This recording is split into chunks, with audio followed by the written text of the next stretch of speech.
Et donc aujourd'hui, je vais avoir l'objectif d'animer un atelier qui va avoir 3 objectifs différents. La première, c'est d'introduire l'approche dite de budget vert, de green budgeting, comme disent nos amis anglo-saxons, et de présenter une méthode d'évaluation climat des budgets qui a été développée par l'Institut de l'économie pour le climat. Mais quand je dis développé par, en fait, c'est un euphémisme pour dire que nous l'avons co-développé avec un certain nombre de collectivités territoriales, et les élus qui sont présents dans cet atelier pourront faire un retour d'expérience sur comment cette méthode a été développée et ensuite comment elle est appliquée dans les différentes communes. Ça sera le deuxième temps, disons, de partager l'expérience des 3 collectivités partenaires, de 3 des collectivités partenaires qui ont co-construit et expérimenté cette méthode. Et puis enfin, dernier moment, nous pourrons échanger sur les différents apports et les perspectives offertes pour les ambitions climat des collectivités à la lumière de cet outil d'évaluation climat des budgets de la collectivité. Donc voilà les objectifs, pour faire très clair, très simple. Et maintenant, passons à la suite sur la diapo suivante, Marion, si tu veux bien. Nous aurons donc après une présentation technique que je vais assurer à 2 voix avec Marion, nous aurons une table ronde avec des élus et un représentant de l'ADEME. Donc les élus, je vais les présenter rapidement maintenant afin d'en faire l'économie plus tard. Audrey Linkenheld, qui est la vice-présidente climat, transition écologique et énergie à la métropole européenne de Lille, et par ailleurs première adjointe transition écologique et développement soutenable à la ville de Lille. Nous aurons également Danielle Dambard, présidente déléguée de l'Eurométropole de Strasbourg et vice-présidente en charge de la transition écologique et du plan climat 2030. Et Bertrand Artigny, vice-président aux finances de la métropole de Lyon. Nous écouterons également Éric Vézine, qui est chef du service des politiques territoriales à la direction exécutive des territoires de l'ADEME, l'Agence de la transition écologique. Et je me suis déjà présenté, donc j'aurai la lourde charge de modérer les différents intervenants et de nous assurer que nous essayons de terminer pas trop loin de, on va dire, 10h25 pour tenir compte du léger retard à l'allumage. Alors peut-être pour donner quelques éléments de contexte, avant de passer la parole à Marion qui vous expliquera ce qu'il y a dans la méthode, dans la méthodologie qui permet d'évaluer le budget climat des collectivités. Je vais prendre un petit peu de recul et vous parler des expériences récentes de budget vert de l'État français. Donc on va oublier le niveau territorial pendant un moment, on va passer au niveau de l'État. En fait, vous avez peut-être remarqué, il y a une petite nouveauté institutionnelle. Avec la loi de finances de cette année, il y a une annexe environnementale qui évalue finalement l'impact du projet de loi de finances sur l'environnement et notamment sur le climat. Alors d'où vient cette annexe? En fait, il faut repartir peut-être 1 ou 2 ans auparavant. En 2018, nous avons commencé des travaux pour aider les pouvoirs publics et notamment les pouvoirs publics au niveau national pour évaluer l'impact d'un budget, d'une loi de finances sur le changement climatique. C'était à la suite de tout ce qui était gilets jaunes, fiscalité carbone, etc.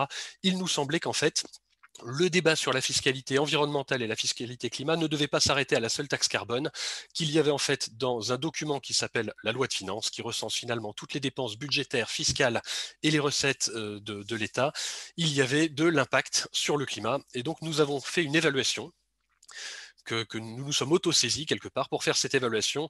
Vous avez le résultat vraiment à grosse maille sur la diapo qui est devant vous. Nous avons trouvé dans la loi de finances de l'État français 20 milliards favorables au climat et 17 milliards défavorables au climat. Je parle bien évidemment là du côté des dépenses, donc des dépenses budgétaires et des dépenses fiscales qui sont à la fois favorables et défavorables au climat.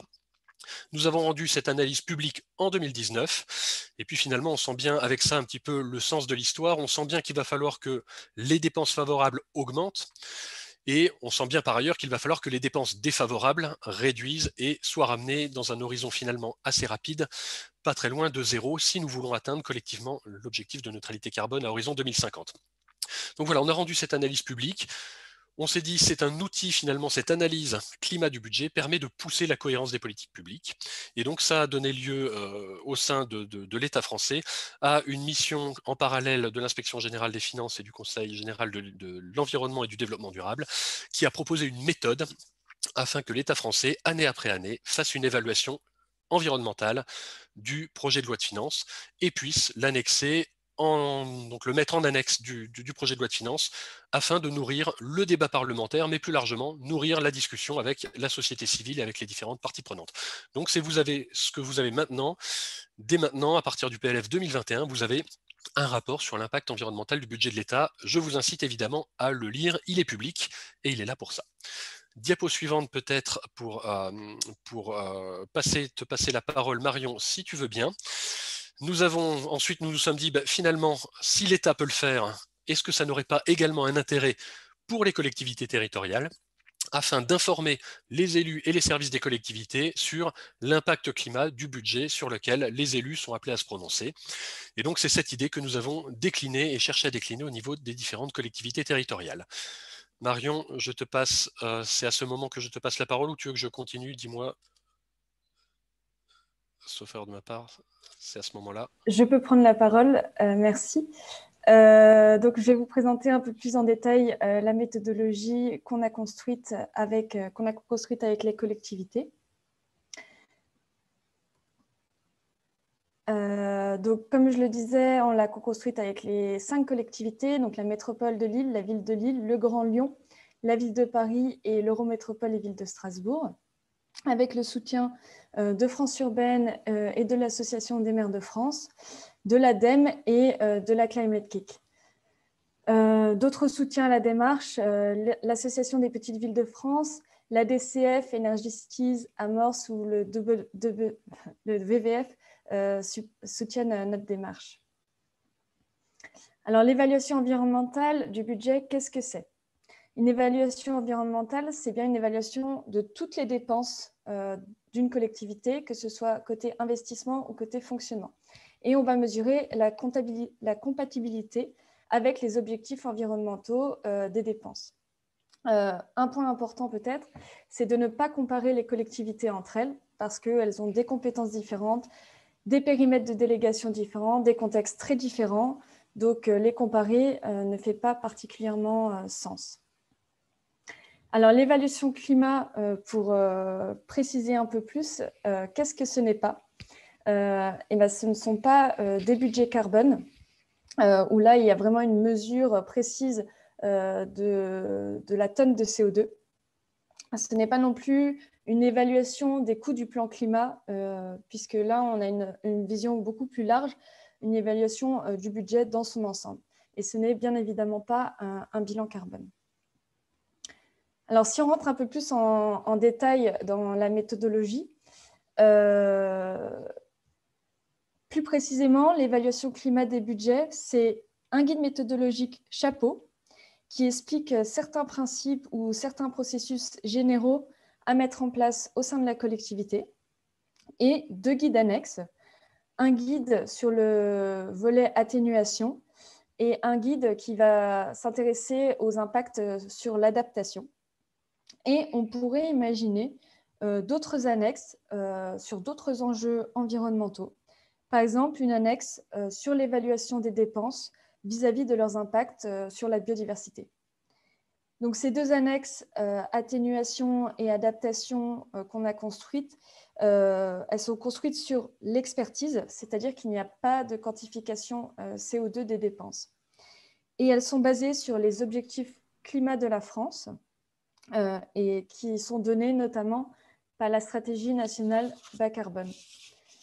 Alors, cette expertise est construite sur la SNBC, mais elle s'est aussi construite sur la base de référentiels déjà existants, parmi lesquels on peut notamment citer la taxonomie européenne, qui est issue de la finance verte et qui trace les investissements qui sont considérés comme verts.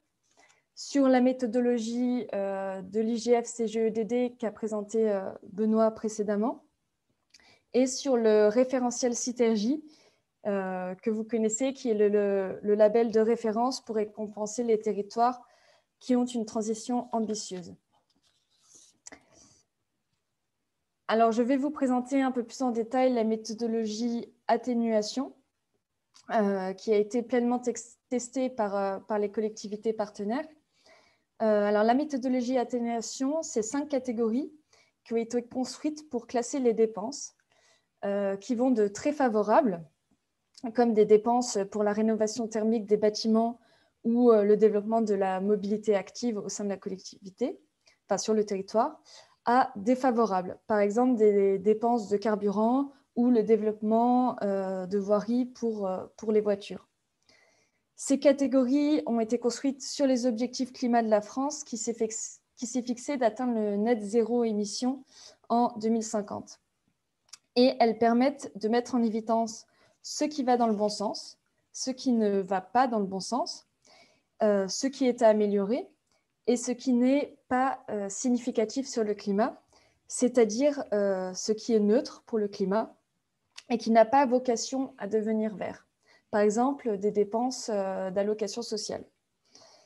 Et une dernière catégorie, la catégorie indéfinie, c'est-à-dire des dépenses qui ont un impact a priori significatif pour le climat, qu'il faut classer, mais pour lesquelles on manque encore d'informations ou de données.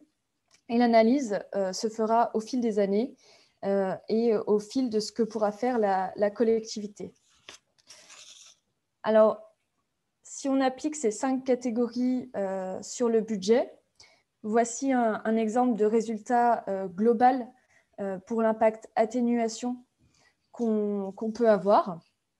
Donc l'évaluation donne une vision globale, une vision macro du budget qui permet de voir où sont les efforts à fournir et où la collectivité est déjà sur la bonne voie. Ensuite, c'est pas tant finalement de voir les couleurs à un instant T du budget qui est intéressant, ça va être aussi de voir les évolutions de coloration du budget année après année et de voir les changements que l'évaluation peut susciter en interne au sein de la collectivité. Par exemple, tel service de la collectivité va mieux intégrer les questions climat à son fonctionnement suite à l'évaluation. Et ce qui est aussi intéressant derrière cette vision globale, c'est d'avoir une analyse plus fine et de regarder thématique par thématique ou commission par commission ce qui est derrière l'évaluation. Donc ici, par exemple, la commission mobilité, cela permet de voir précisément quelle ligne de dépenses il va falloir faire disparaître, quelle ligne de dépenses il va falloir faire évoluer pour atteindre les objectifs que s'est fixé la collectivité. Ça permet également de montrer les impacts environnementaux sur les autres enjeux, par exemple ici sur la pollution de l'air ou sur la biodiversité, si l'analyse a pu être faite par la collectivité. Et cela permet également de montrer les actions que met en œuvre la collectivité, que ce soit au travers de son PCAET ou de sa stratégie climat. Et cela donne à voir les marges de manœuvre que l'évaluation a pu permettre d'identifier, que la collectivité a pu identifier une fois l'évaluation faite. Donc cette vision du budget a plusieurs intérêts pour la collectivité. Et je laisse la parole à Benoît qui va pouvoir vous les présenter.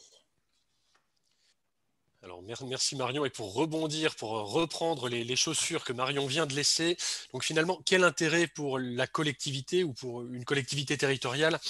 Là, je vais un petit peu m'exposer, je vais émettre des idées, et puis c'est aussi une façon de faire la transition vers la table ronde. Je laisserai ensuite les élus et Éric Vézine me confirmer, disons, ces intuitions, ou les contredire, ou expliquer en quoi ça résonne avec ce qu'ils ou elles ont pu faire. Alors finalement, quel intérêt pour la collectivité? Premièrement, je pense que c'est une évidence, mais ça va mieux en le disant, le vote du budget, c'est quand même un moment clé dans la vie d'une collectivité. Ça n'arrive pas tous les jours, voilà, ça arrive une fois dans l'année, on le fait, et c'est un moment clé également pour orienter la stratégie climat. Et finalement se poser la question, quelles sont les dépenses favorables et défavorables? Donc finalement, un tel exercice permet aux élus et aux services de la collectivité quatre différentes choses. La première, c'est d'identifier et de comprendre quelles sont les dépenses bénéfiques pour le climat et celles avec un effet négatif. L'information n'est pas forcément disponible et au moins la faire remonter est déjà un premier pas. Deuxième étage de la fusée, si vous voulez, c'est permettre d'évaluer la cohérence des dépenses avec les objectifs climatiques. Ça permet ensuite, dans un second temps, d'analyser les marges de manœuvre pour réorienter les dépenses selon un prisme climat si on souhaite le faire. Et puis, si on répète l'exercice année après année, ça permet finalement de suivre l'évolution d'exercice en exercice et d'améliorer la verdeur du budget, c'est-à-dire finalement passer d'un exercice de budget vert qui finalement est plutôt un exercice de transparence à un exercice de verdissement du budget qui est un exercice dynamique et qui permet vraiment d'enclencher une dynamique au service de la transition vers une économie bas carbone et résiliente au changement climatique et d'autres objectifs environnementaux peut-être. Sur la diapo suivante, je ne sais pas si... ouais, quels autres intérêts pour la collectivité? Alors c'est peut-être au niveau des co-bénéfices. Et nous sommes les premiers à le dire. Finalement, le climat c'est bien, mais l'objectif d'une collectivité n'est pas uniquement de répondre à des objectifs climat. Ça serait merveilleux peut-être si c'était le cas, mais peut-être pas. En fait, je vois Audrey oui, qui dodeline. Effectivement, ce n'est pas en fait le seul objectif. Et donc, regardons un peu ce que peut faire une évaluation climat du budget. Nous, finalement, on voit plusieurs co-bénéfices, qu'on va appeler co-bénéfices en faisant du climat, qui sont parfois les vrais bénéfices, vus du point de vue de l'utilisateur et des collectivités. Premier objectif, premier co-bénéfice, favoriser la transversalité. Finalement, un tel exercice permet de faire parler les gens qui s'occupent du plan climat avec les gens qui s'occupent du budget, qui parfois peuvent avoir tendance à ne pas forcément se parler ou se connaître, et donc ça leur permet, disons, de faire connaissance. Deuxième objectif, répondre aux demandes de transparence des citoyens ou des citoyennes. Si vous êtes dans une collectivité sur laquelle vous avez des citoyens qui vous demandent entre guillemets des comptes, vous pouvez leur apporter des éléments en disant ben, voilà ce que nous on fait pour le climat de façon très transparente et on le met en discussion. Troisième objectif, identifier les dépenses climat pour les financeurs. Sous l'hypothèse absurde sous laquelle vous voudriez, par exemple, émettre une obligation verte, ça vous permet relativement facilement d'identifier les dépenses favorables au climat et d'en faire une obligation verte. Hypothèse de travail, évidemment. Et puis, dernier élément sur lequel je laisserai volontiers Éric Vézine réagir et peut-être d'autres, c'est répondre à un critère du référentiel du label Citergy porté par l'ADEME. Nous comprenons en tout cas que ça permet, disons, d'aller dans le bon sens. Voilà. Le petit, je pointe quand même le tout petit triangle vert que vous avez en tout petit. Ce n'est pas un exercice de communication. En tout cas, nous ne l'avons pas conçu comme un exercice de communication avant tout. Ça permet d'assurer de la redevabilité envers les citoyens. Ce n'est pas pour autant un exercice de communication. Et en tout cas, ça ne doit pas être l'objectif principal de notre point de vue. C'est plutôt un objectif un peu plus opérationnel. Sur la diapo suivante, voilà, pour répondre à une question que j'ai vue passer dans le chat, oui, tout est disponible. C'est l'objectif. Et donc, tout est disponible. Il y a une synthèse si vous êtes pressé et si vous voulez vous convaincre de l'intérêt de vous lancer dans une telle démarche. Et puis, si vous vous lancez, un guide méthodo et 2 annexes techniques, aujourd'hui atténuation, adaptation. Et il y aura, je comprends, dans le futur, d'autres blocs, disons, qui viendront compléter ces 2 annexes techniques. Donc, message à tous les participants. Si l'atelier vous intéresse jusqu'à présent et n'hésitez pas en tout cas à télécharger tout ça et à le faire vôtre et à faire vivre finalement cette méthode. On a fait un guide méthodo, mais maintenant, j'allais dire, c'est place aux élus pour se saisir de ce sujet, le faire vivre et faire évoluer le cadre, disons, d'évaluation. Je passe du coup la parole aux témoignages des élus notamment. Et j'aimerais poser à nos 3 élus, notamment, les 3 questions suivantes. Alors, pourquoi avoir lancé l'évaluation climat du budget chez vous? Qu'est-ce que vous en attendiez? Qu'est-ce que vous en avez peut-être reçu? Et c'est peut-être la deuxième question. Quels apports ou usages, disons, potentiels dans votre collectivité?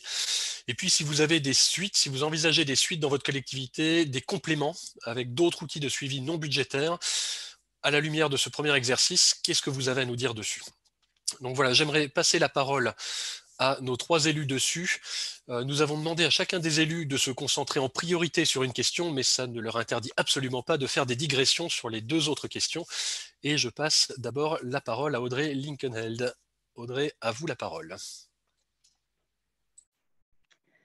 Merci, bonjour à toutes et à tous. Donc je m'exprime ce matin, comme vous pouvez le constater, avec une double casquette, donc à la fois pour la métropole européenne de Lille et pour la ville de Lille.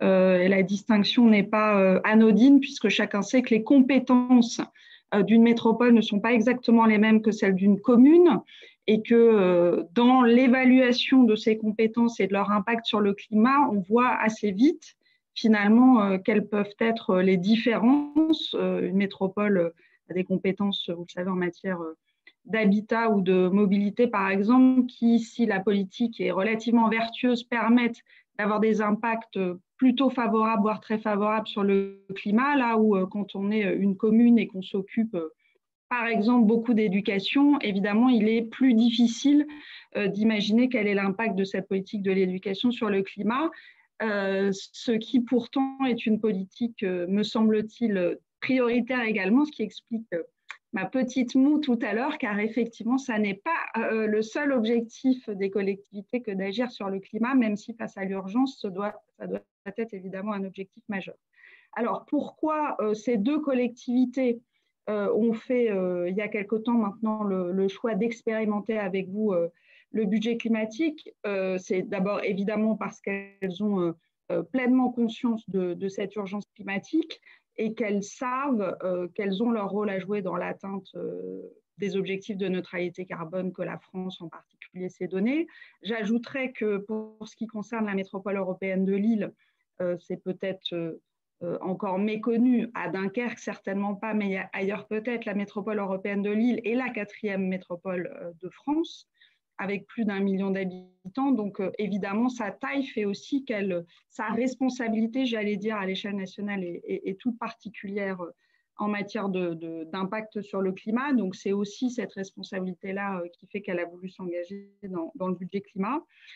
Au moment où la métropole européenne s'est engagée, elle avait lancé l'actualisation de son plan climat. Nous arrivons aujourd'hui au terme de cette actualisation et le nouveau plan climat de la métropole européenne de Lille sera adopté si tout va bien, mais je pense que ce sera le cas au mois de février dans quelques semaines. Et donc, c'était aussi assez cohérent finalement au moment où on se lançait dans actualisation de la stratégie et du plan d'action, de se lancer dans une démarche de budget climatique, considérant, en tout cas c'est mon point de vue, mais vous l'avez dit tout à l'heure, que c'est d'abord une aide à la décision, c'est-à-dire que ça permet Vous m'entendez bien là? Parce que moi on me dit que ma connexion est instable. Oui, bon. Donc je disais une aide à la décision pour à la fois, évidemment, voir où on en est, en termes d'organisation des dépenses par rapport aux objectifs politiques, et puis voir, comme vous l'avez dit, comment ça évolue, éventuellement aussi peser auprès de l'élu aux finances, mais aussi des autres élus, pour que les budgets soient en conséquence avec les objectifs. À la métropole européenne de Lille, je suis vice-présidente au climat, donc je suis très attachée à ce que les moyens soient à la hauteur des ambitions du plan climat, mais ces moyens ne dépendent pas que de moi. C'est un peu plus facile à la ville de Lille où j'ai et les finances et le climat, donc je me parle à moi-même en particulier, même si j'ai une collègue élue au budget, mais je pense que voilà, c'est un élément important.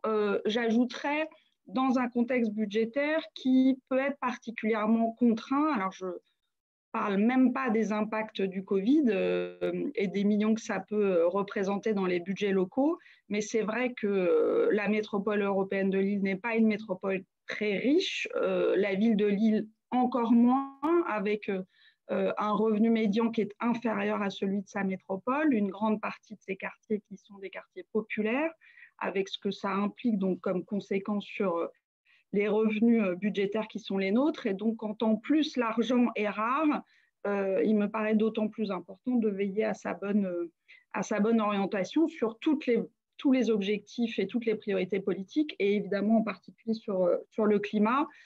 Et j'ajouterais, mais là aussi vous l'avez dit, que et la ville de Lille et la métropole européenne de Lille sont engagées dans Citergy. Donc évidemment, c'était cohérent pour nous par rapport aux demandes qui sont celles de Citergy, de nous engager dans cette expérimentation et d'en faire effectivement. Au moment où on s'est lancé là-dedans, on était dans les très fortes mobilisations, en particulier des marches pour le climat. On sait que les citoyens attendent de nous que nous agissions, mais attendent de nous aussi que nous donnions à voir la manière dont nos actions pèsent concrètement sur le carbone, sur le climat, sur les émissions de gaz à effet de serre. Et donc, cet exercice de budget climatique est aussi un exercice effectivement de transparence budgétaire, même si moi je considère que c'est l'ensemble du budget qui doit évidemment être transparent. Et peut-être d'ailleurs qu'un jour on nous demandera de mesurer l'impact social de notre budget, et je ne serais pas défavorable à essayer réfléchir de la même manière à l'impact social, parce que je crois vraiment que les deux doivent aller ensemble. Voilà les raisons pour lesquelles on s'est engagé dans cette évaluation. Ce qu'on constate aujourd'hui, vous me dites si j'en dis trop, ce qu'on constate aujourd'hui, c'est qu'évidemment ça a permis encore plus de transversalité entre les différents élus et les différentes délégations. Je dis encore plus parce que je pense que de toute façon, la transversalité est nécessaire sur tous les sujets, sur celui-là tout particulièrement, mais sur tous les sujets. Moi, c'est une pratique à laquelle je suis très attachée.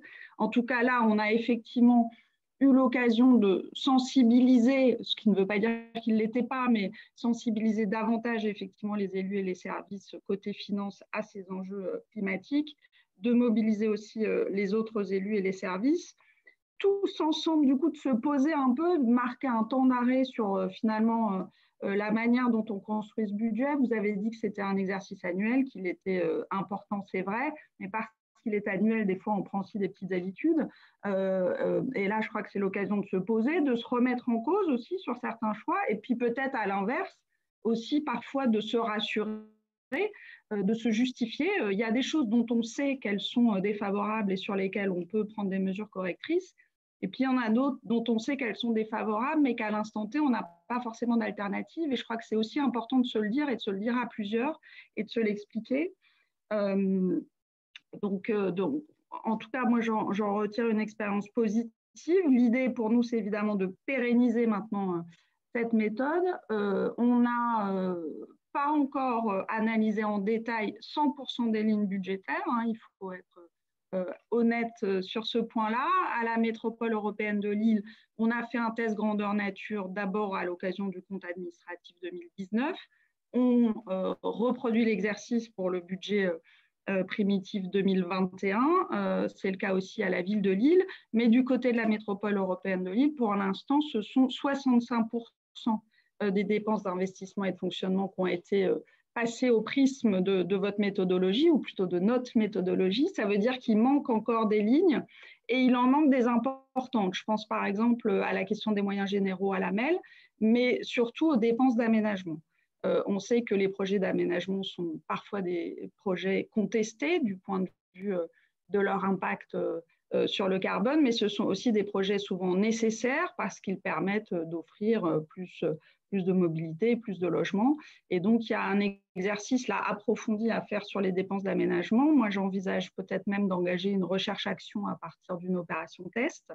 Mais en tout cas, ces dépenses-là devront encore être passées au prisme du budget climat. Et du côté de la ville de Lille, il y a évidemment pas mal de dépenses qui sont encore considérées comme indéfinies et qu'il faudra creuser en détail.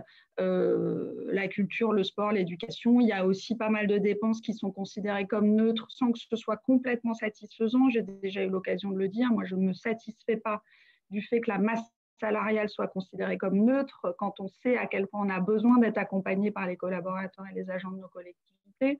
Et je ne dirais pas que seuls les agents du service développement durable ont un impact sur le climat. Je crois qu'il y en a beaucoup d'autres.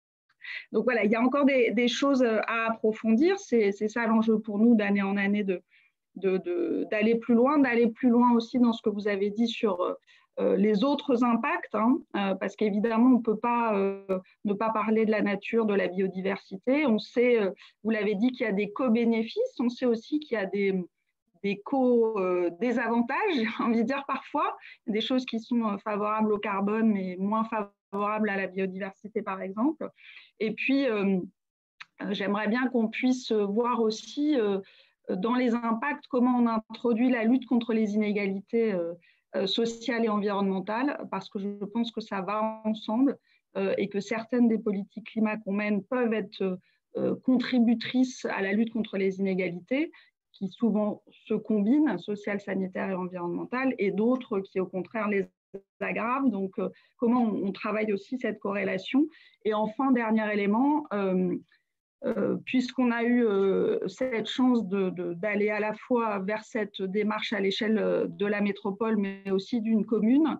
Nous avons 95 communes dans la métropole européenne de Lille. C'est une de ses particularités aussi. La ville de Lille pèse très peu. dans cette grande métropole. J'ai déjà, moi, été sollicitée par d'autres communes qui veulent se lancer dans cette démarche. Et donc, l'enjeu, c'est de voir comment les accompagner au mieux, de leur faire comprendre d'abord que tout ça n'est pas si facile et qu'il faut dégager du temps pour les élus et les services, mais que c'est évidemment une bonne démarche. Et donc, on va essayer aussi de l'élargir à l'ensemble de la métropole et à l'ensemble des communes qui composent cette métropole, même si je pense que c'est important d'insister aussi sur le fait qu'effectivement, ça n'est pas un outil de comparaison. Et nous avons été obligés de le préciser, par exemple, à l'autorité environnementale qui a rendu son avis sur notre plan climat, qui nous encourage à nous comparer quand elle a vu que nous étions dans un budget climatique. Et donc, on lui a répondu que ça n'était pas fait pour ça, surtout pas, parce que je pense que ça produirait de mauvaises choses, parce que chacun est différent, en particulier du point de vue sociologique et démographique. Mais je pense que du coup, c'est important de redonner ce message parce que nous, on a eu à se justifier sur ce point-là. Ça ne nous empêchera pas donc d'encourager tout le monde à saisir de cet outil, mais pas dans un objectif de comparaison, plutôt dans un objectif d'atteinte le plus rapidement possible des objectifs de neutralité carbone qui sont ceux qui s'imposent à nous tous. Bien, merci Audrey, merci beaucoup pour cette intervention. Je vois dans les questions-réponses, je vois toutes les questions qui affluent. Alors, les interventions alors des élus et d'Éric Vézine vont contribuer à répondre à toutes les questions que je vois passer. Il y aura ensuite un petit temps de questions-réponses, on essaiera de répondre au mieux. Et puis Antoine Gox cravache également pour apporter des réponses techniques quand on a les réponses et qu'on peut préciser. Je passe la parole ensuite à Daniel Dambach, donc pour Strasbourg, Eurométropole de Strasbourg. Daniel, à vous la parole. Oui, merci. Bonjour, bonjour à tous, bonjour à toutes. Évidemment, je suis assez proche de ce qu'a dit Audrey Linkenheld, évidemment. Aujourd'hui, au niveau de la métropole de Strasbourg, nous en sommes au démarrage concret de notre plan climat, donc dans les actions concrètes et bien sûr la question des dépenses à l'aune du climat s'est posée. Alors, ça a été dit, d'abord parce que c'est une promesse de campagne, c'est d'être transparent sur nos dépenses et d'autre part parce que notre volonté de réduire notre empreinte sur la question du carbone, mais aussi dans notre mode de vie au quotidien, de réduire notre empreinte, c'est un engagement vis-à-vis des habitants. Et nous nous sommes dit aussi qu'en réduisant cette empreinte, nous pouvons tendre vers un budget bien plus vertueux, avec certainement plus de sobriété dans nos dépenses. Donc alors, on en est au départ, on a fait comment? On a balayé de manière objective selon cette méthode toutes nos dépenses publiques. On a commencé par le compte administratif. On va aller bientôt vers un balayage de toute la section investissement du budget prévisionnel de 2021. Et puis, en balayant et en repérant très finement quelles sont les dépenses défavorables, celles qui sont neutres et celles qui sont favorables, d'essayer de voir celles qui sont particulièrement défavorables, comment nous pouvons au moins essayer de faire en sorte à ce qu'elles deviennent au moins neutres, voire favorables. Par exemple, je donne un exemple très concret, le changement du parc des véhicules de l'Eurométropole pour sortir complètement du diesel, puisque nous sommes dans une volonté d'aller vers une zone à faible émission de manière très très rapide d'ici 2025. Nous voulons absolument que tout ce qui est dépenses pour les véhicules ne soit plus défavorable, que ce soit au moins neutre, voire favorable.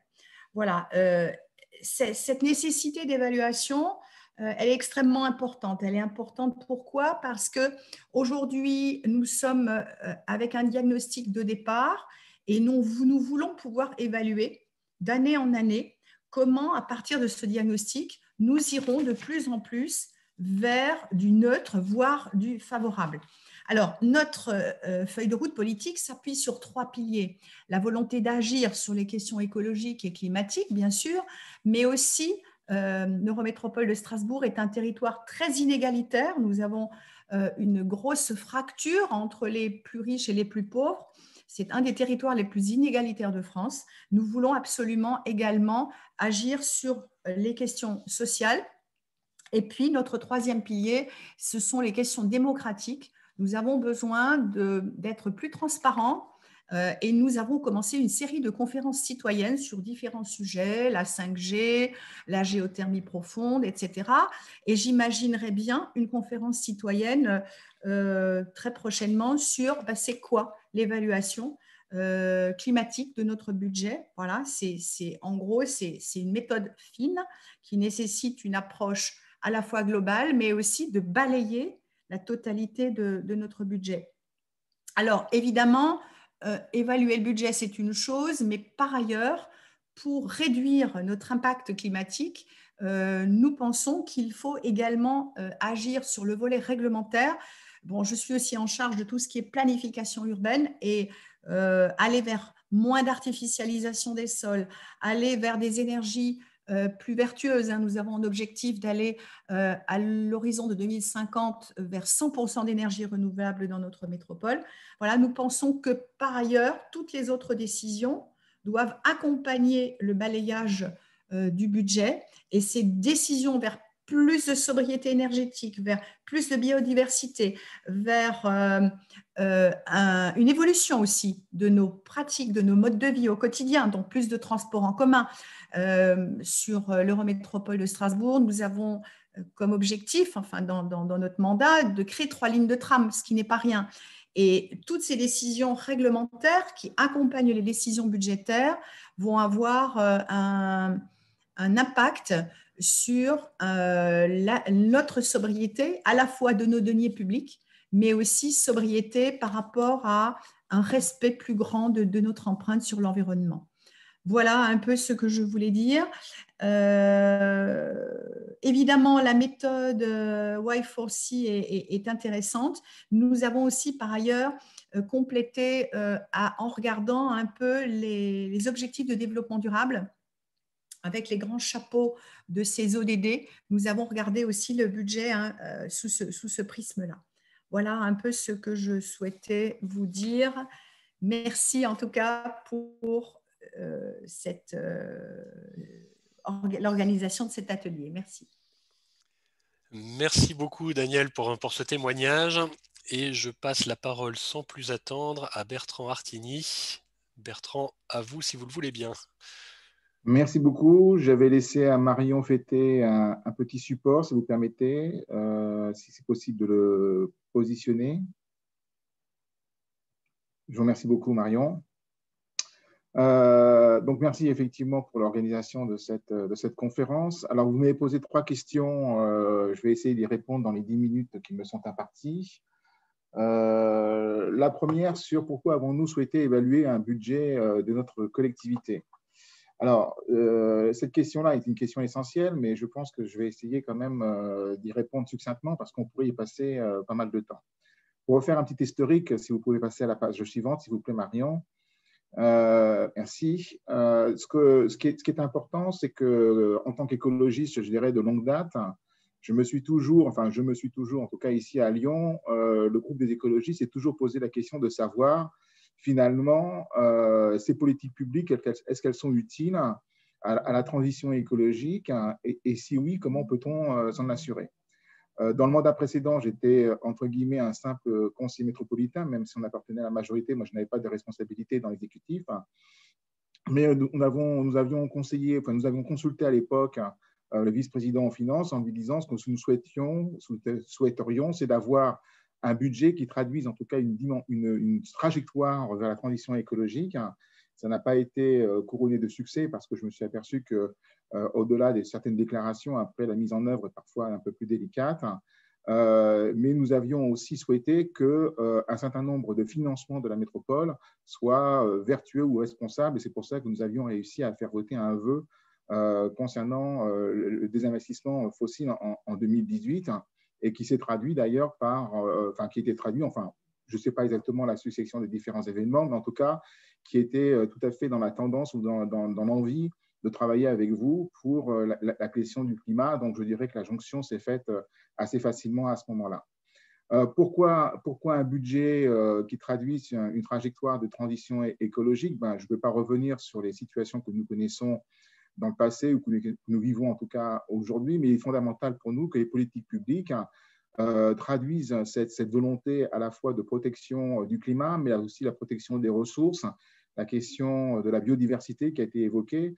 Et puis, je reviendrai là-dessus parce que vous l'avez évoqué dans votre présentation initiale, non seulement la lutte contre le dérèglement climatique, mais aussi l'adaptation par rapport au dérèglement climatique. Et puis, une fois qu'on a défini un budget, il faut pouvoir l'évaluer. Et c'est pour ça qu'effectivement, on était très favorable à la proposition que vous avez, enfin, la méthodologie que vous avez en tout cas indiquée. Mais contrairement, alors on viendra peut-être après dans le débat sur la question de la communication que vous semblez ne pas critiquer un petit peu, mais c'est important pour nous en tout cas de montrer aux citoyens qui nous ont élus que effectivement l'exécutif aujourd'hui de la métropole de Lyon s'inscrit bien dans cette transition écolo de façon à ce qu'on soit dans un exercice, alors communication n'est peut-être pas forcément le bon terme, qu'importe, mais en tout cas dans un exercice aussi de transparence des actions que nous avons menées par rapport aux objectifs que nous souhaitons aborder. Alors si on peut passer à la page suivante, s'il vous plaît, Marion. Voilà, alors je ne vais pas revenir sur ce que vous avez, déjà identifié. Là, c'est simplement une petite synthèse rapide sur le fait que la méthode I4C, effectivement, pour nous, est une méthode intéressante, d'une part parce qu'elle est précurseur dans ce domaine-là. Auparavant, il n'y avait pas grand-chose, en tout cas, il n'y avait rien de pratiquement simple qui pouvait être en tout cas communicable ou en tout cas qui pouvait être utilisé. C'est un avantage effectivement pour nous d'avoir une démarche exhaustive puisque vous parlez de fonctionnement et d'investissement sur lequel je reviendrai aussi tout à l'heure parce que nous avons fait des constats qui nous font évoluer en tout cas sur cette position-là. Et puis surtout, ça permet d'avoir une présentation simple des résultats sur lesquels je ne vais pas m'appesantir. Vous l'avez déjà largement présenté tout à l'heure. Si on passe à la diapo suivante, s'il vous plaît. Alors, qu'est-ce qu'on a fait au niveau de la métropole de Lyon? Je vais aller assez rapidement, c'est parce que mes collègues de Lille et de Strasbourg l'ont déjà évoqué. Nous n'avons pas utilisé cette méthode sur l'ensemble du compte administratif 2019 parce qu'on a plus de 5000 lignes. Donc, on a considéré seulement les dépenses supérieures à 30 000 euros. Et à partir de là, nous avons examiné, ce qui est quand même plus de 3000 lignes à peu près. Donc, nous avons examiné en tout cas ce CA 2019. Alors, ligne d'investissement et ligne de fonctionnement confondues. Je vais être assez rapide dans les résultats. Le constat que nous faisons, si effectivement peut paraître intéressant, il est quand même, il nous donne encore quelques envies d'aller beaucoup plus loin, parce que comme vous pouvez constater, finalement, nous n'avons que 11% des dépenses qui sont soit classées en très favorable, favorable ou défavorable. Donc, en gros, on est sûr de l'impact que ça peut avoir sur le climat. En revanche, il y a un aspect, il y a les opérations dites neutres. Nous ne sommes pas convaincus parce que quand on va un peu plus loin dans le détail, on peut percevoir, le détail analytique, on peut voir en tout cas qu'un certain nombre de composantes des dépenses sont défavorables et d'autres sont favorables.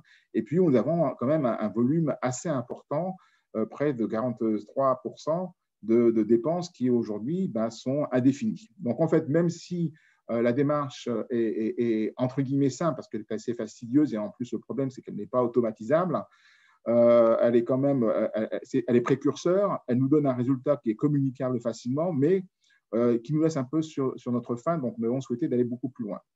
Si on va à la page suivante, s'il vous plaît. Pouf. Donc, c'est effectivement la question des limites que je viens d'évoquer. Et puis, effectivement, il y a certaines hypothèses qui peuvent faire débat. Donc, je me suis déjà exprimé dessus. Je vais passer à la page suivante. Désolé d'avoir été un peu court. Alors, où sommes-nous au niveau de notre réflexion? Donc, fort de ce premier constat, on s'est dit que si on continue à réfléchir entre nous, peut-être que finalement, on finirait par avoir un budget, une évaluation qui parle qu'à nous, qui parle qu'aux élus, mais qui ne parle pas, en tout cas, aux citoyens, qui ne parle pas à différents partenaires, qui ne parle pas aux associations, parce qu'effectivement, c'est quelque chose qui aura été fait entre nous, on se sera fait plaisir. Et puis finalement, si demain on nous dit, ben voilà, quel est l'impact d'un exécutif écologiste à la métropole de Lyon, comment vous pouvez effectivement l'évaluer? Est-ce que ça correspond à nos attentes? Alors je crois que d'ailleurs là-dessus, il y a beaucoup de choses qui ont été dites tout à l'heure sur est-ce qu'on a vraiment un budget qui va vers la transition écologique. Mais la question que nous, on se pose, c'est est-ce que nos concitoyens en sont convaincus et est-ce que les mesures qu'on va prendre ou les décisions qu'on va prendre pour recadrer en tout cas notre budget vont rencontrer l'acceptabilité de nos concitoyens. Donc aujourd'hui, on a un débat, pour faire simple, pour les donner l'exemple, concernant un téléphérique urbain. Donc pour nous, c'est effectivement, on pourrait considérer que c'est favorable à la transition écologique parce que c'est pas carbone, mais on a une opposition citoyenne assez forte qui est en train de se monter. Donc on voit bien que l'objectif peut être partagé, mais la façon d'y arriver à l'objectif n'est pas forcément acceptée par tout le monde. Donc, il faut pouvoir expliciter nos choix, savoir quelle méthode on va utiliser. Est-ce qu'on est bien sur l'ensemble des thématiques de la transition écologique? Donc, la présentation de I4C est intéressante sur le plan climat. Tout à l'heure, dans votre introduction, vous avez parlé de d'autres facteurs et nous allons y arriver. Page suivante, s'il vous plaît. Donc, nous avons conduit plusieurs auditions. Donc, on retrouve dans ce slide certains éléments qui ont été évoqués tout à l'heure, sur lesquels je ne vais pas revenir. Vous savez qu'au niveau de la métropole… Non, vous pouvez le laisser. Hein. Au niveau de la métropole de Lyon, on est dans une démarche de retour en régie de la production et la distribution de l'eau parce qu'effectivement, on souhaite pouvoir maîtriser la ressource en eau potable. Ça, pour nous, c'est fondamental. Donc, toutes les actions que nous devrons mener, et pas seulement dans la direction de l'eau, mais dans l'ensemble des directions, qu'est-ce que ça va avoir comme impact sur la qualité et la quantité de l'eau. Il y a la lutte contre les pollutions sur laquelle je ne vais pas revenir. Il y a la question des déchets, l'économie circulaire. Donc, nous avons aussi un programme très important dans ce domaine-là de façon à limiter l'empreinte de carbone et l'empreinte écologique et climatique de nos investissements. Nous avons un impact sur la biodiversité, sur laquelle, effectivement, nous, on souhaite avoir des retours importants. Et puis, comme vous l'avez dit, et moi, j'y attache beaucoup d'importance depuis qu'on a conduit un certain nombre d'auditions, c'est la lutte contre le changement climatique et surtout l'adaptation sur laquelle je vais revenir.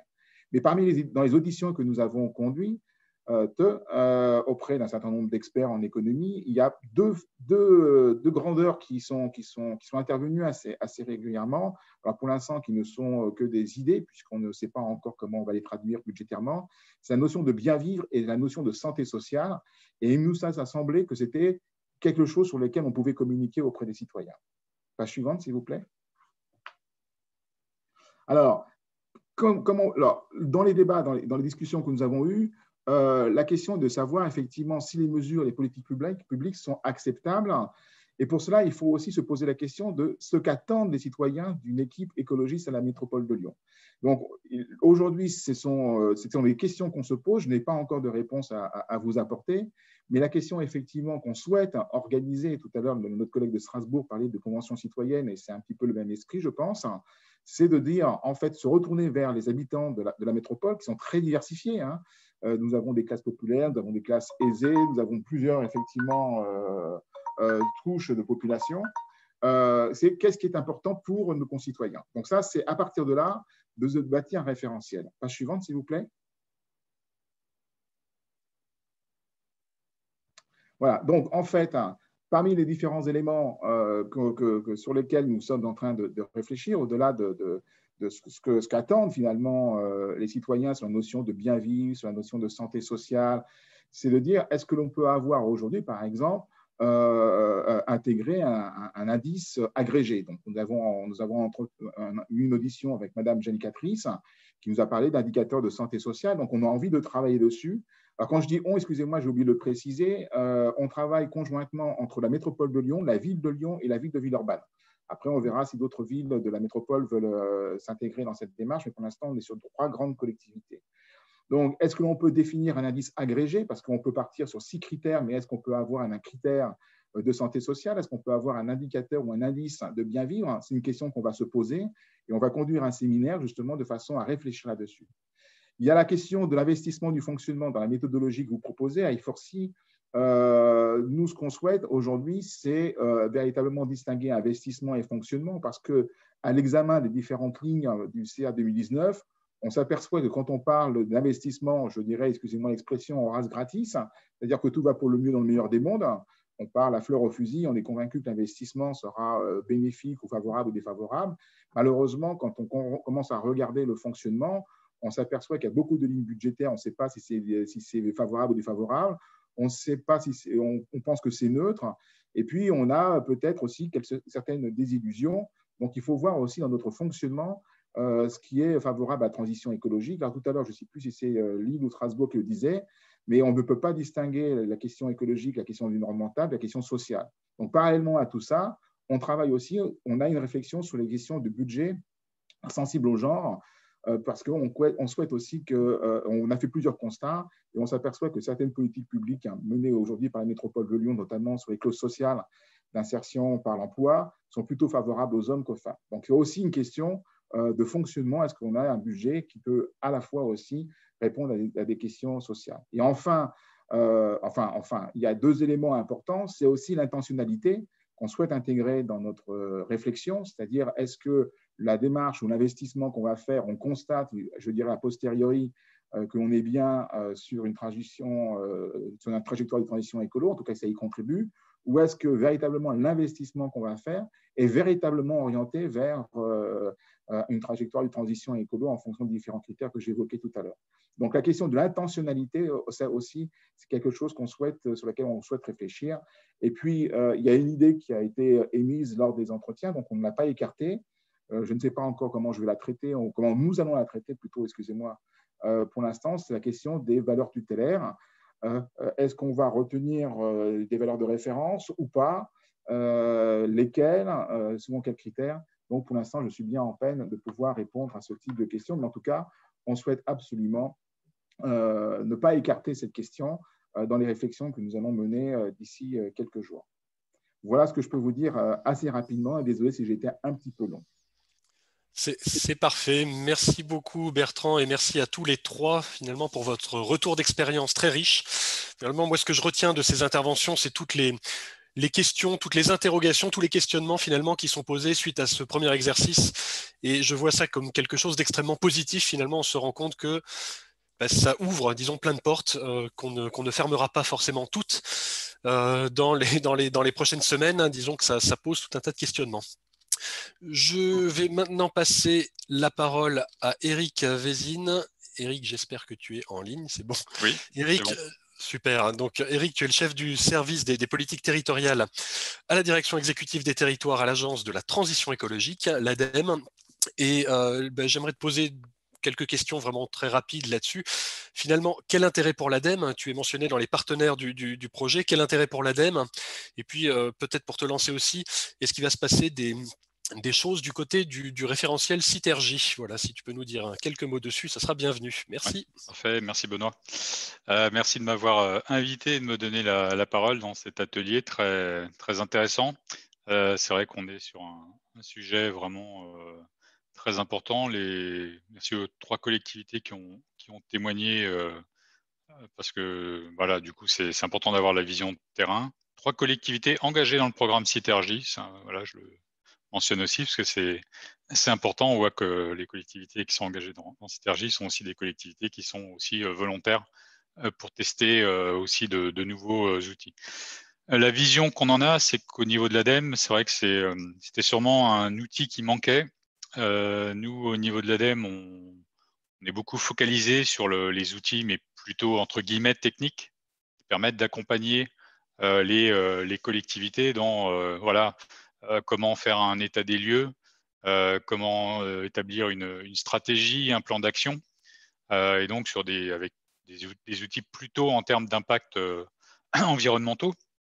Et je pense qu'aujourd'hui, il manquait, ou en tout cas, c'est une brique essentielle. Il faut avoir ces outils et un programme comme Citergy avec le référentiel d'action ou l'équivalent, le programme économie circulaire, aussi avec un référentiel d'action, sont des éléments très importants et on y passe beaucoup de temps pour voilà, les améliorer, les mettre à jour. Mais il manquait certainement aussi de nouvelles briques pour accompagner les collectivités et les aider dans la prise de décision. Voilà, donc ce qu'on a développé au niveau ADEME est nécessaire, mais n'est peut-être pas suffisant pour accélérer le passage à l'acte, réorienter vers les actions les plus vertueuses, qui ont un impact le plus important. On est, voilà, Arnaud Leroy, et je pense que vous en serez d'accord, le dit, on est dans le nouveau mandat qui s'ouvre, c'est le mandat pour agir et réussir notre transition écologique et réussir à se mettre sur cette trajectoire bas carbone. Donc, tous les outils qui peuvent être mis en place aujourd'hui pour faire en sorte que les collectivités, qui sont la maille essentielle, on sait bien qu'il n'y a pas de transition écologique s'il n'y a pas l'engagement des territoires aujourd'hui. Donc, tout ce qu'on peut mettre en place pour favoriser, massifier et favoriser le passage à l'acte le plus rapidement possible, il faut le faire. Donc, pour moi, la vision ADEME, c'est qu'on le voit vraiment comme une brique qui vient compléter ce qu'on pouvait faire au niveau de l'ADEME. Sur un pan atténuation, adaptation, je pense que là, les témoignages le précisaient, mais il faut le dire, effectivement, c'est important que vous ayez travaillé sur ces deux briques, parce qu'on ne fera pas que de l'atténuation. On sait aujourd'hui qu'il faut travailler ce pan adaptation au changement climatique, qui dans tous les cas est demandé. Dans le cas des PCAET, c'est un volet qui est demandé. Donc voilà, je pense que c'est important de bien travailler sur ces deux piliers que sont l'atténuation et l'adaptation. Je pense que c'est important, cet outil il a aussi la vertu de pouvoir être dans le fait d'acculturer les collectivités, de comprendre les enjeux et de favoriser le passage à l'acte. Tout à l'heure, Benoît, dans ton intervention, tu parlais des quatre briques: identifier, comprendre, évaluer la cohérence, analyser les marges de manœuvre et faire suivre l'évolution. Donc voilà, je pense que ces quatre briques sont vraiment importantes et très pertinentes. Du coup, comment nous on le voit après en tout cas ce que l'ADEME peut apporter dans le cadre de cette méthodologie, c'est comme on l'a dit, on a aujourd'hui un réseau de collectivités qui sont engagées dans le programme Citergie. Donc on est à 219 collectivités aujourd'hui qui sont engagées. C'est plus de 30% de la population qui sont couvertes par des territoires qui sont engagés. Et donc tout naturellement, un sujet de coopération qu'on a eu avec vous, c'était de mentionner et de faire état de cette méthodologie dans le référentiel d'action Citergie, du coup, qui est le référentiel qui est utilisé par l'ensemble des collectivités qui sont déjà dans le programme, par l'ensemble des collectivités qui vont rejoindre le programme.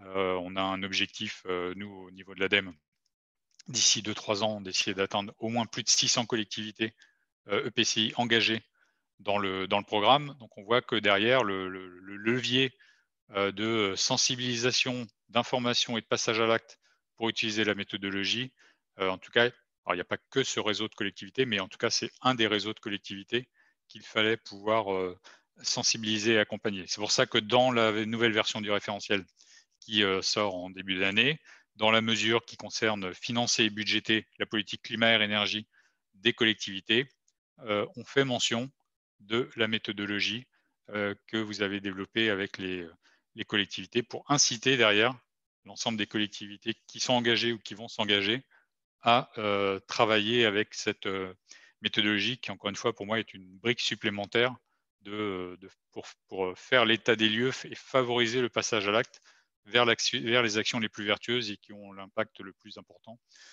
pour lutter contre le changement climatique. Et après, on voit bien qu'il y a d'autres sujets, alors qui sont un peu moins les sujets de l'ADEME, mais on voit bien que cette méthode, tout naturellement, on a envie de l'appliquer aussi sur d'autres sujets. On a cité le sujet de la biodiversité, le social, la santé. On voit que voilà, ça donne aussi des idées pour étendre la méthodologie à d'autres domaines.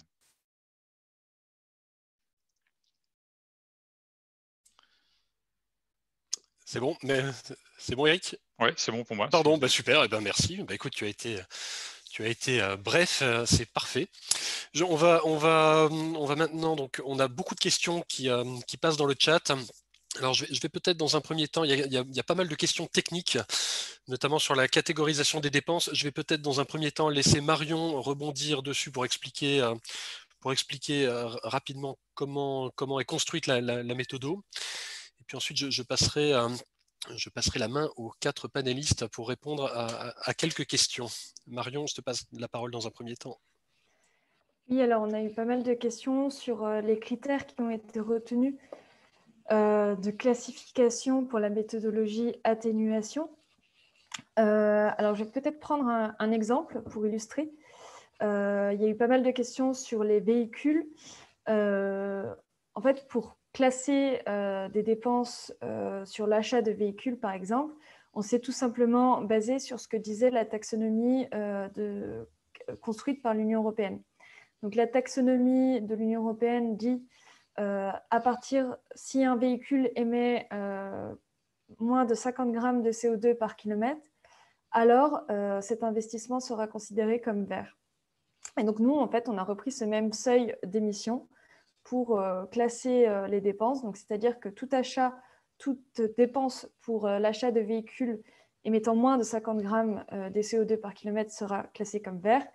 Et s'il émet plus, il sera classé comme défavorable. Donc, ce qu'on regarde, c'est bien, parce qu'il y a une question aussi sur l'intentionnalité des dépenses, c'est bien les impacts en termes d'émissions et pas forcément les objectifs que peuvent avoir telle ou telle dépense. Voilà sur les critères, et tous ces critères en fait sont détaillés dans le guide méthodologique atténuation, on va dire grand secteur par grand secteur. Donc voilà ce qu'on a retenu pour le bâtiment, voilà ce qu'on a retenu pour les transports, etc., etc.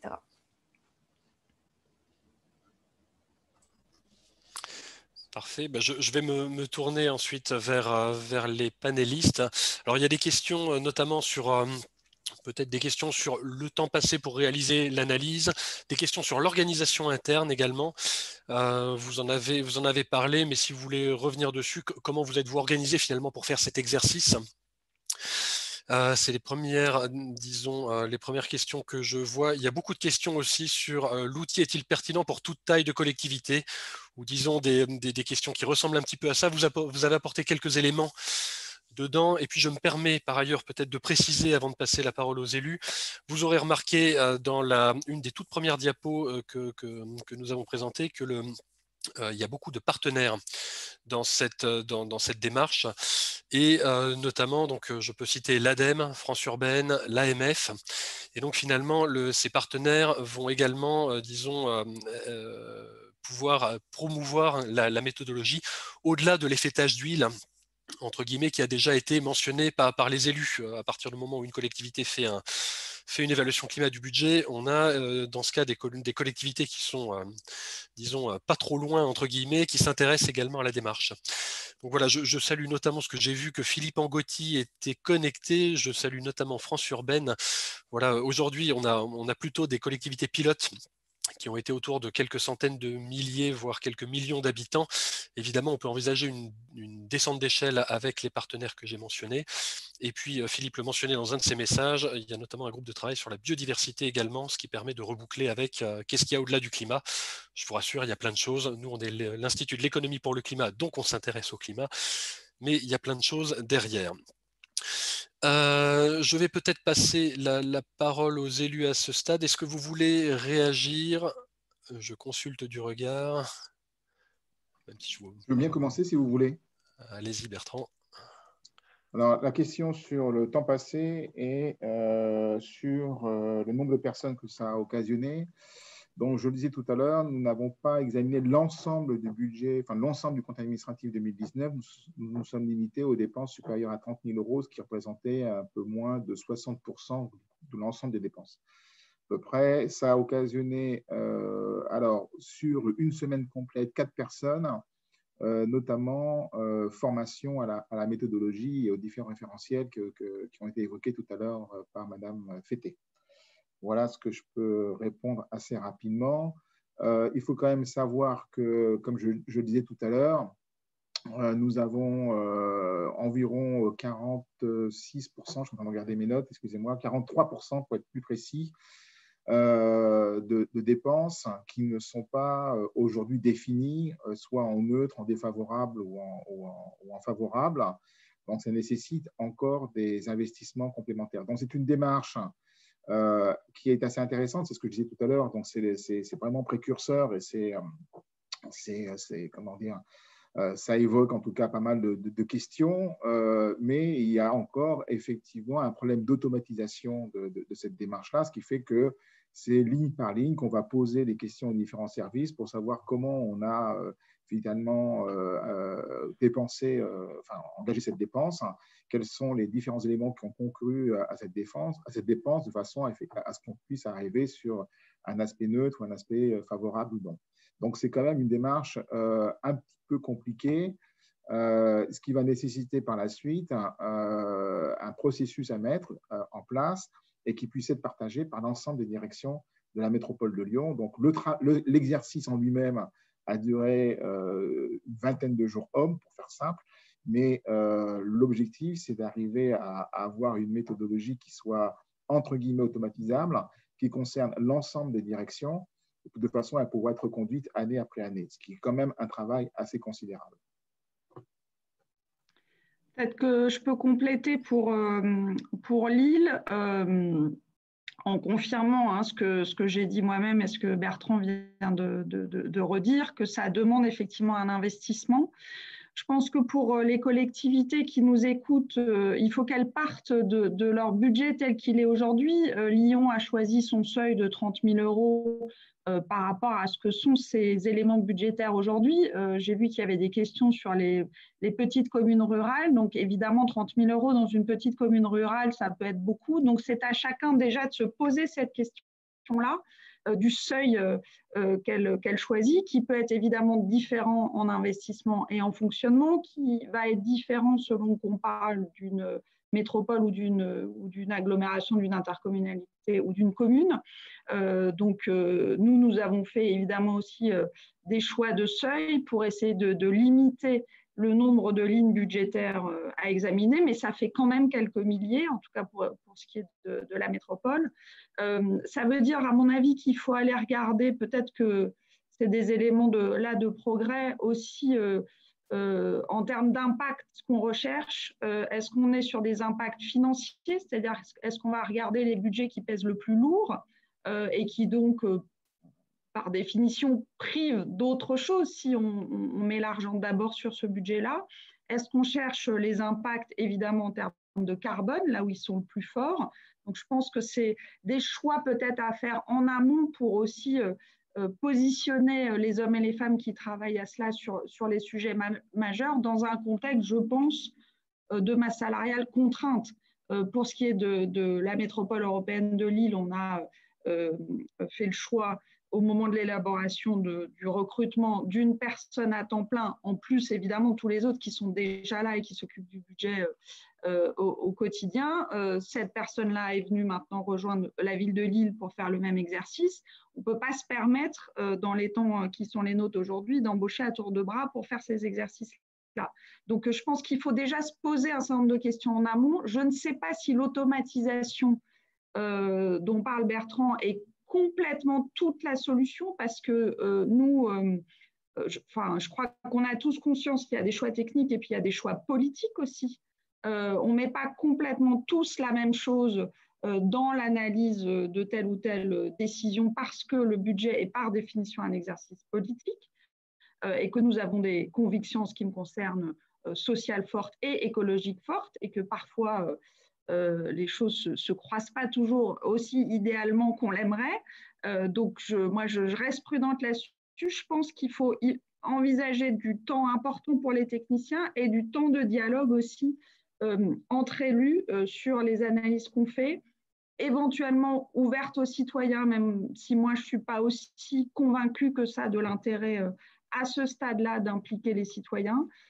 Parce que je fais la différence entre les choix budgétaires et les choix opérationnels qui en déclinent. Si on reprend l'exemple du téléphérique, je pense que théoriquement, plein de gens sont favorables à des choix climatiques ou sociaux, par exemple sur la question des logements sociaux, et puis ensuite, quand il s'agit de les faire atterrir concrètement quelque part, tout de suite, tous ceux qui sont pour le logement social sont évidemment moins pour que ce soit juste à côté de chez eux. C'est un phénomène assez connu et ce n'est pas complètement différent.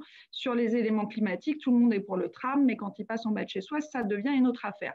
Donc, je pense qu'il faut aussi voir à quel moment cette implication citoyenne, finalement, par rapport à l'enjeu d'appropriation que je partage évidemment, à quel moment elle est la plus forte. Mais voilà, pour répondre un peu à la manière dont nous, on a travaillé, je ne l'ai pas dit tout à l'heure, mais on était du côté de la ville de Lille, dans un premier temps moins exhaustif sur le travail grandeur nature qu'à la métropole européenne de Lille. On a plutôt fait le choix de se concentrer sur quelques lignes pour justement les analyser dans le détail. Donc, on a pris aussi l'exemple des véhicules, avec la question aussi de savoir si c'est préférable de garder un véhicule qui émet beaucoup et qui fonctionne encore, ou de le remplacer par un véhicule qui émet moins, mais qui, du coup, en termes d'analyse de cycle de vie, peut-être pose d'autres questions. Et nous sommes allés analyser les lignes, par exemple, de la restauration scolaire, en essayant de distinguer l'impact d'un repas végétarien, d'un repas sans viande, d'un repas classique, avec à la fois les impacts évidemment sur le climat, mais aussi les autres objectifs qui sont les nôtres en matière d'éducation et d'alimentation de nos enfants. Okay, merci Audrey. Daniel, je vous passe la parole.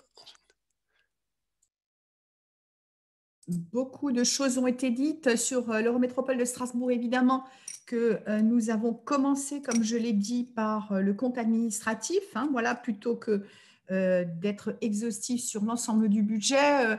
Il y avait le risque de se disperser. L'idée, c'était déjà d'essayer la méthode sur une petite partie du budget. Maintenant, un autre exemple que je voudrais utiliser, c'est aussi le travail qu'on commence à faire, on a commencé à faire sur l'éco-conditionnalité des subventions vis-à-vis des aides attribuées aux associations. Ces associations sont nombreuses dans différents domaines, sportifs, culturels, environnementaux, loisirs, et le fait d'agir en demandant aux associations des critères à l'aune aussi des questions climatiques, c'est quelque chose qui, nous pensons, va nous donner des leviers d'action importants.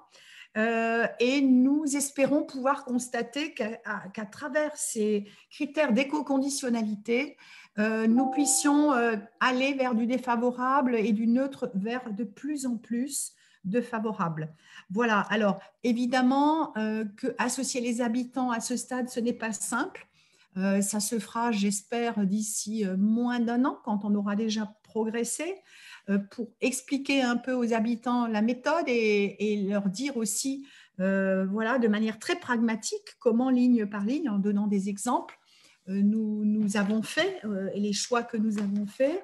Et je pense qu'au partager le plus possible notre méthode permet aussi aux citoyens de s'approprier finalement et de se mettre à notre place quelque part, de comprendre nos logiques de telle manière à ce qu'il y ait une adhésion finalement à cette façon de faire, c'est-à-dire que le citoyen voit, et les associations surtout, voient que nous souhaitons aller vers du plus vertueux.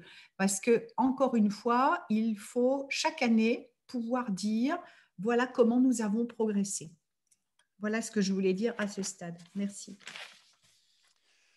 Merci beaucoup, Daniel. Je vais lancer le dernier round de questions parce que je vois l'heure qui tourne et je vais vous demander à tous les quatre. Alors, il y a plein de questions sur finalement comment dire, la communication, enfin le retour, disons, à la fois aux citoyens, aux élus, aux services. Audrey en a un petit peu parlé, mais n'hésitez pas à rebondir aussi dessus. Finalement, qu'est-ce qui se passe? Comment on organise le retour? Qu'est-ce qui se passe ensuite? Et notamment, il y avait une question sur le lien avec le rapport annuel développement durable. Il y avait aussi des questions sur qu'est-ce qui se passe quand une dépense est classée comme neutre ou défavorable. Qu'est-ce qui se passe? Voilà. Quelles sont les suites? Donc, j'aimerais vous entendre dessus. Et puis, plus largement, comme c'est le dernier round de questions, je vais vous demander d'être concis et de dire ce qui vous semble important. Disons, si vous aviez un conseil amical à donner à tous nos auditeurs, qu'est-ce que vous leur recommanderiez de faire, disons, s'ils voulaient se lancer dans une telle démarche? Allez, qui commence? Eric, Daniel, Bertrand, Audrey, je vous regarde. Moi, je veux bien démarrer, peut-être pas sur tout, mais c'est vrai que sur le rapport annuel du développement durable, comme j'ai pris pour le coup des fonctions nouvelles en matière de finances dans ce nouveau mandat, je me suis posé cette question. Je pense que de manière générale, ça n'engage que moi, mais ce rapport annuel du développement durable, à mon avis, de toute façon, n'est pas très bien placé dans le processus budgétaire des collectivités, parce que le rapport annuel, comme son nom l'indique, est un rapport d'activité, en fait, donc il fait une photographie à l'instant T. Donc, de mon point de vue, il va davantage avec un compte administratif qu'avec un projet de budget. Or, aujourd'hui, dans le cycle budgétaire, en général, il vient avec le projet de budget et non pas avec le compte administratif. Donc déjà, je pense que là, il y a peut-être des choses à corriger du côté du législateur. Mais encore une fois, le rapport annuel du développement durable, il est plutôt là pour retracer des projets et des actions sans qu'il soit d'ailleurs forcément nécessaire de mettre en face le coût de ces actions et de ces projets. Donc, c'est pour moi 2 exercices qui sont relativement complémentaires, mais la question est légitime et je pense que si de nombreuses collectivités se lancent dans ce budget climatique, il faudra sans doute, je dis ça aussi pour France Urbaine qui nous écoute, réfléchir à la manière dont dans le Code général des collectivités territoriales ou ailleurs, on organise cela. Voilà pour ce qui me concerne. Après, sur le classement des dépenses, l'idée, c'est de se dire à chaque fois si on peut faire mieux. L'idéal, c'est de répondre oui, c'est le cas pour beaucoup de dépenses. Et après, il y en a certaines, malheureusement ou heureusement, parce qu'encore une fois, une dépense éducative, culturelle ou sportive, pour moi, n'est pas forcément négative, mais il y en a d'autres dont il faut s'accommoder en considérant qu'elles ont des bénéfices, mais que du point de vue du climat, elles sont sans doute neutres, ce qui n'empêche pas, comme l'a dit Daniel Dambach, de réfléchir à l'éco-conditionnalité, à l'éco-responsabilité des associations. C'est des choses auxquelles on travaille aussi à Lille, mais en tout cas, ça doit être, le classement doit être un élément qui indique ce vers quoi on veut aller, avec, encore une fois, un travail assez conséquent pour tout ce qui reste indéfini, et toutes les collectivités l'ont dit, hein, aucune d'entre elles n'est à 100% de l'analyse complète de ces dépenses, c'est pas un hasard. Donc il y a encore pas mal de boulot sur les questions indéfinies, parfois techniques, parfois plus politiques, à partager en effet peut-être aussi dans certains cas avec les citoyens, et puis sur la partie neutre, la considérer comme telle, sachant qu'encore une fois, et vous l'avez dit, on peut être neutre du point de vue du climat, moins neutre du point de vue de l'environnement. Enfin voilà, donc la neutralité est un concept, pas qu'en termes de laïcité, qui est complexe, voilà, aussi pour le budget climatique. Merci Audrey. Je repassais la liste des questions et je rajoute un petit mot dans la liste de courses. J'ai vu passer le mot adaptation au changement climatique. Donc voilà, maintenant si les uns et les autres vous voulez également réagir sur ce mot, je vous laisse volontiers gloser.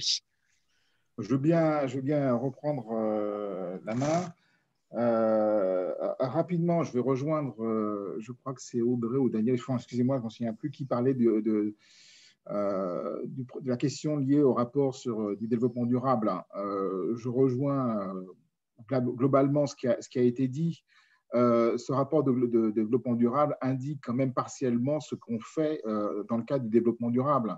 Tout à l'heure, je l'évoquais, quand on analyse le CA, quand on a analysé ici à la métropole de Lyon le CA 2019, on a analysé quasiment, je me suis trompé sur la proportion tout à l'heure, mais c'est 95% du CA. Donc, et sur ces 95%, comme je l'ai dit, il y a environ 10% qui sont favorables ou défavorables.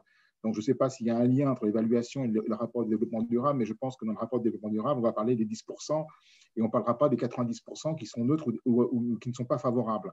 Donc, c'est pour ça que c'est un outil qui est intéressant, mais c'est un outil qui ne montre pour moi en tout cas, qu'une vision parcellaire de ce que l'on fait ou des intentions que nous avons, mais qui ne montre pas en tout cas l'efficacité globale du budget.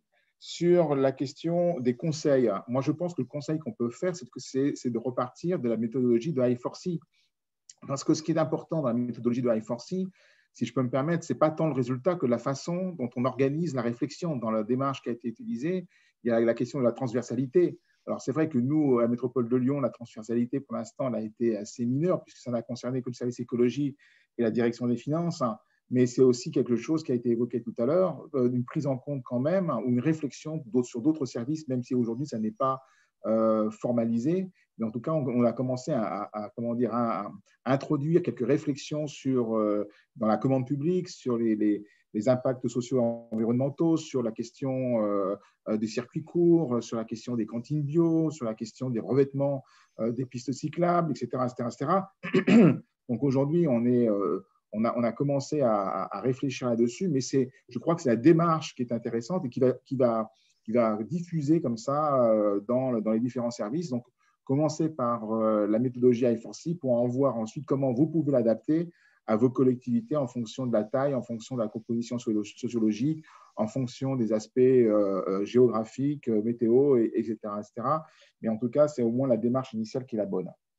Ensuite, sur une question qui a été posée sur qu'est-ce qu'on fait quand c'est neutre ou défavorable. Alors, quand c'est défavorable, bien entendu, on essaie de trouver les moyens pour pouvoir entrer dans une case favorable, mais comme on l'a dit tout à l'heure, il y a un certain nombre d'opérations qui peuvent être favorables ou défavorables au climat, mais qui sont favorables ou défavorables sur la biodiversité ou sur la gestion de l'eau. Donc, c'est pour ça qu'une démarche multicritère est assez intéressante, et c'est pour ça aussi, mais qu'il est difficilement communicable, et c'est pour ça qu'on va réfléchir, enfin, on est au stade premier de la réflexion sur un indice global sur le bien vivre, la santé sociale.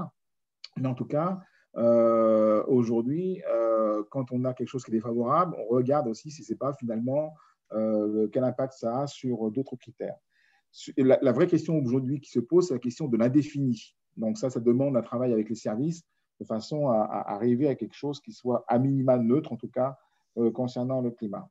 Alors, concernant le retour aux élus et aux services, je l'évoquais rapidement concernant les services, puisque plusieurs services commencent déjà à être sollicités par les équipes finances, services écologie, puis d'autres, et puis par beaucoup d'élus qui sont dans l'exécutif, sur les impacts climatiques ou écologiques des investissements et des dépenses que nous faisons. Mais ce n'est pas encore clairement officialisé parce que la méthode n'est pas claire, en tout cas, n'est pas encore arrêtée. C'est pour ça, tout à l'heure, je parlais d'automatisation, mais j'entends bien la remarque d'Audrey, ce n'est pas automatique au sens Excel du terme. C'est avoir une démarche qui soit, pérennisable, qui soit partagée par l'ensemble des services. Donc ça, on en est encore au balbutiement. Au niveau des élus, je dirais que le groupe majoritaire dans lequel nous sommes, il n'y a pas de problème particulier pour partager cela. Il va falloir qu'on partage cela aussi avec d'autres élus de la métropole de Lyon qui, aujourd'hui, malgré les bonnes intentions, ne sont pas forcément favorables à la façon dont on traduit les objectifs, en tout cas la façon d'y aller.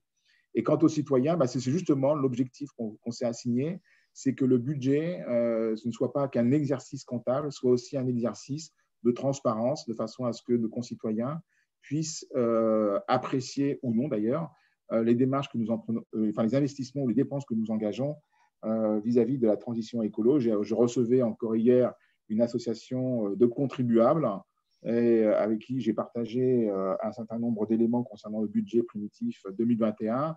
Ils étaient initialement plutôt défavorables à ce que je leur présentais, mais finalement, ils ont compris que nous avions aussi des ambitions en matière de transition écologique et qu'aujourd'hui, malheureusement, peut-être que nous n'avons plus le choix de nous engager dans cette transition. Voilà. Merci beaucoup, Bertrand. Daniel?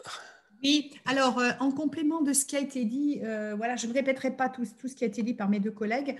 Je voudrais dire deux choses principalement. La première, c'est qu'il y a nécessité d'avoir un binôme très complémentaire entre l'élu en charge du climat et l'élu en charge des finances.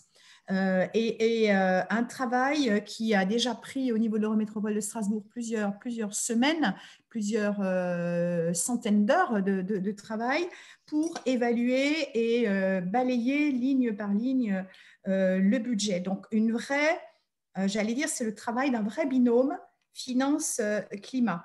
Après, tout dépend, c'est ma deuxième remarque, de la précision du travail d'analyse. C'est-à-dire que là, par exemple, nous avons remarqué que pour essayer d'évaluer toutes les dépenses en matière de végétalisation dans nos politiques publiques, c'est assez dispersé. Il y a par exemple la végétalisation qui se fait quand on plante des arbres d'alignement le long des voiries, il y a ce qui se fait en faveur de la biodiversité, il y a ce qui se fait en matière d'aménagement des parcs et des espaces publics. Voilà. Et tout ça, au niveau de l'organisation, est un peu dispersé et du coup, il a fallu, et ce n'est pas fini, un gros travail de mise en cohérence des lignes budgétaires. C'est pareil pour les transports. Tout dépend un peu de la finesse de l'intitulé de la dépense en matière de transport. Parce que dans le transport, on peut mettre tout, aussi bien pour les questions de tram que pour les questions de pistes cyclables, pour les questions de l'autopartage, pour les questions des garages, des parkings silos, etc.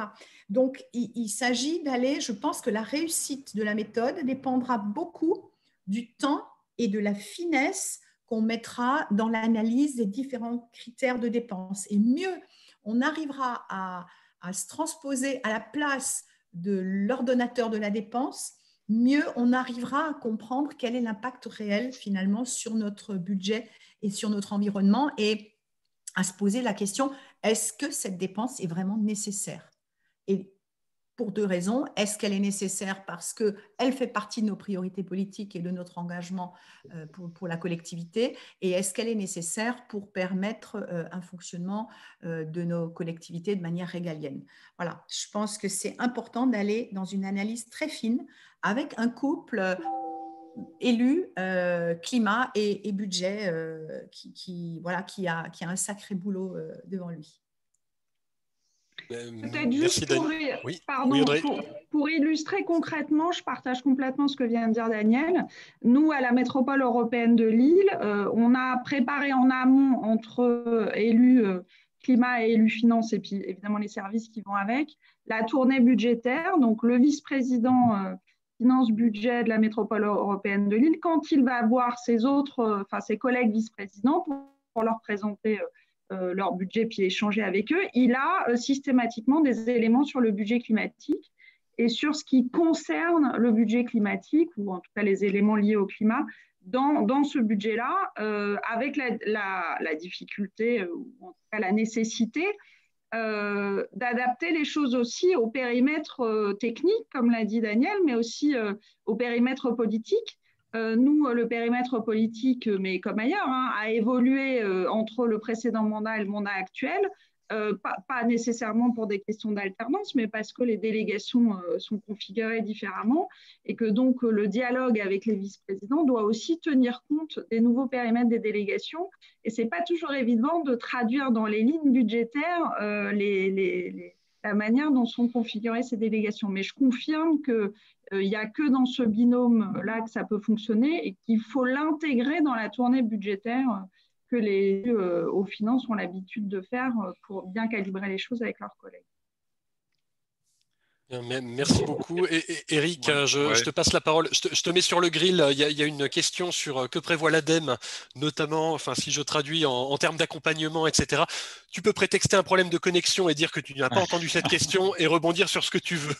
Non, je vais répondre très rapidement. La recommandation, quand même, ça serait aujourd'hui, on est au même titre qu'on est habitué aujourd'hui à faire des bilans gaz à effet de serre au niveau des territoires, des bilans énergétiques, des diagnostics de vulnérabilité. Je pense qu'il faut que ça soit une méthode qui rentre dans les bilans que fait la collectivité, parce que c'est très lié à ce que je viens de dire, aux différents exercices qui permettent de diagnostiquer le territoire, d'établir une stratégie, un plan d'action. Il faut que cette méthode rentre aussi dans ces étapes de bilan qui permettent à la fois de voir dans le rétroviseur ce qui a été fait, de faire un état des lieux et de réorienter la politique publique, de la mettre en cohérence, la question de budget avec les questions des objectifs.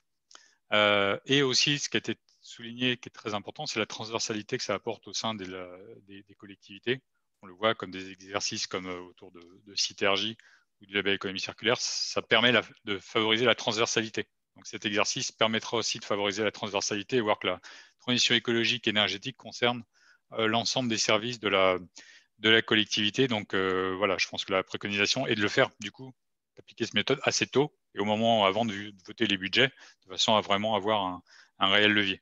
Par rapport à ce que compte faire l'ADEME, nous, l'action la plus concrète qu'on va mettre en place très rapidement, je l'ai dit, c'est le fait de l'inclure dans le référentiel Sytergie, donc de diffuser l'information auprès des collectivités qui sont dans le programme ou qui vont rentrer dans le programme Sytergie, et aussi de sensibiliser et former les conseillers Sytergie qui accompagnent les collectivités de façon à ce que ça puisse être aussi des relais par rapport à la méthode auprès des 220 collectivités qui sont aujourd'hui engagées.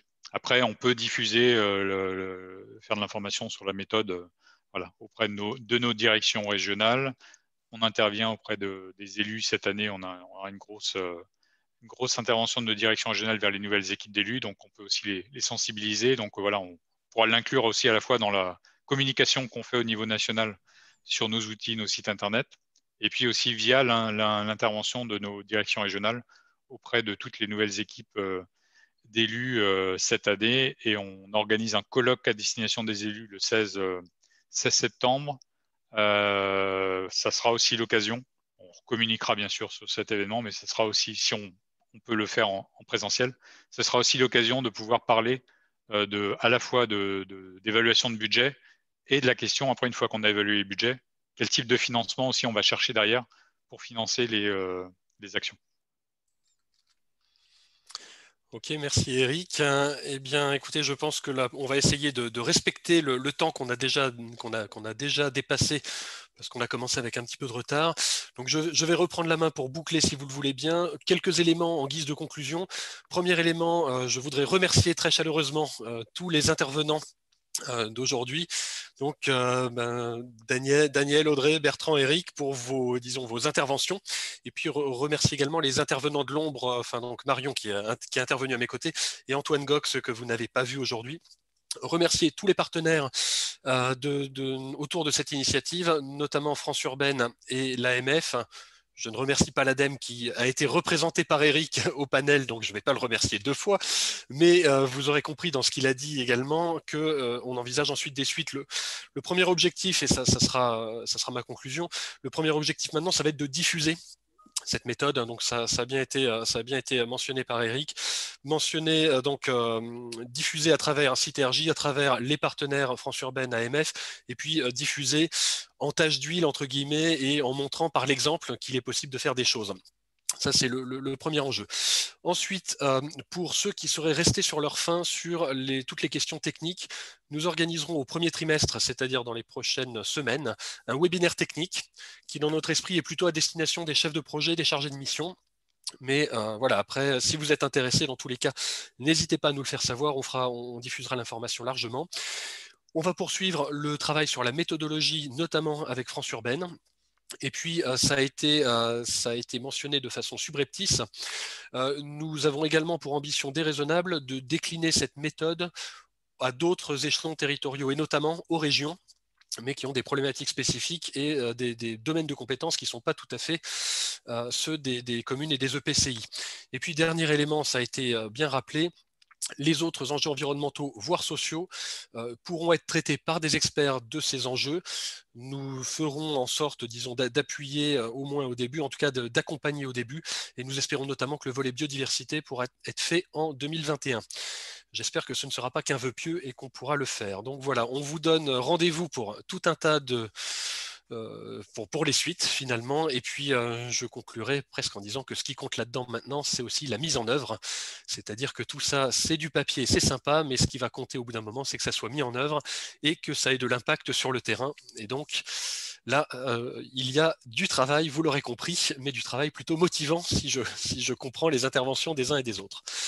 Je vous remercie tous et je pense que nous pouvons vous laisser vaquer à vos occupations et écouter d'autres webinaires et d'autres ateliers des assises. Très bonne journée à tous, un grand merci encore une fois et à très bientôt. Merci beaucoup. Merci. Merci beaucoup.